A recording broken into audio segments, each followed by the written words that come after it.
I'd lived in Mapleview condos for 14 quiet years, tucked into the same corner unit on the third floor where the hall always smelled faintly of old carpet and warm coffee.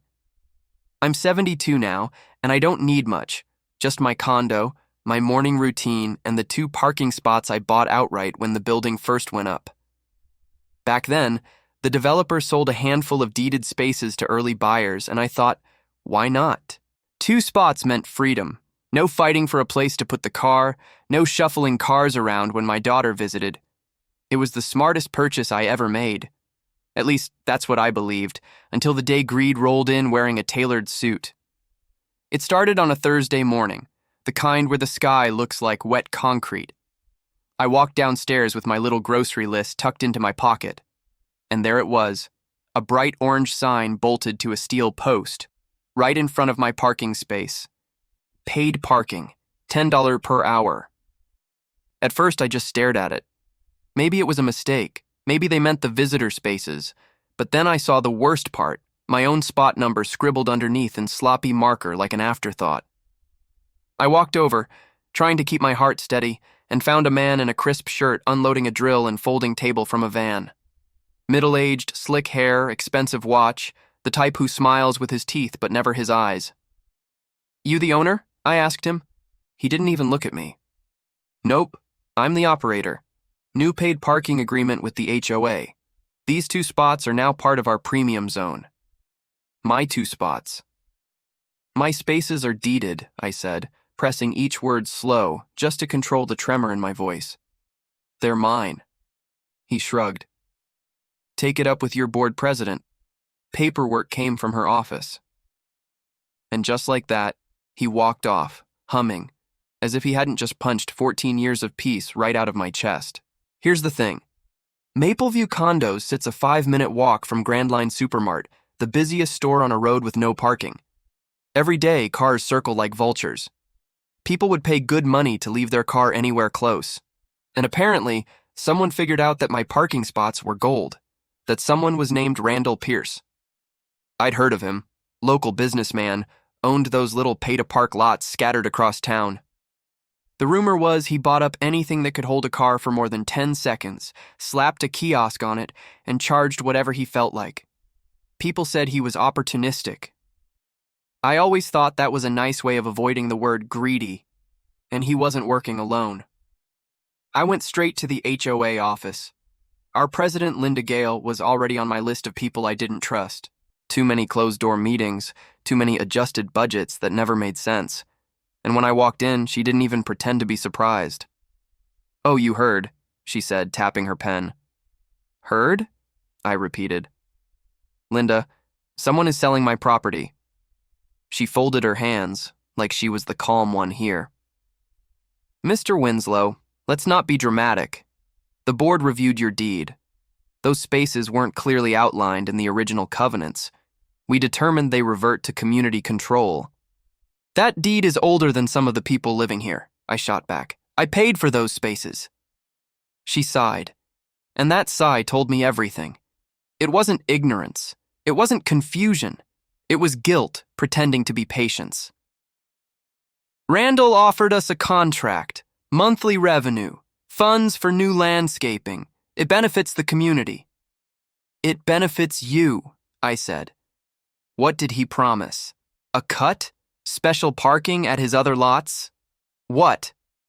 Her smile flattened. "Please leave, Mr. Winslow." I walked out before my temper broke loose. But right then, I knew 2 things. Randall wanted the income from desperate supermarket shoppers, and Linda wanted whatever money flowed under the table. And they thought I was too old, too tired, too polite to fight back. They were wrong. Over the next week, I watched my own parking spots fill with strangers, shoppers, teenagers, delivery vans. Some parked only long enough to avoid towing while they ran errands. Others stayed for hours. And the whole time, Randall's attendants strutted around like roosters, taking money, slapping tickets on windshields. One morning, a woman returned to her car red with frustration. $30? She shouted. "I was gone 20 minutes. The attendant shrugged. "Premium location." Premium. Because it used to be mine. That week ate at me like rust.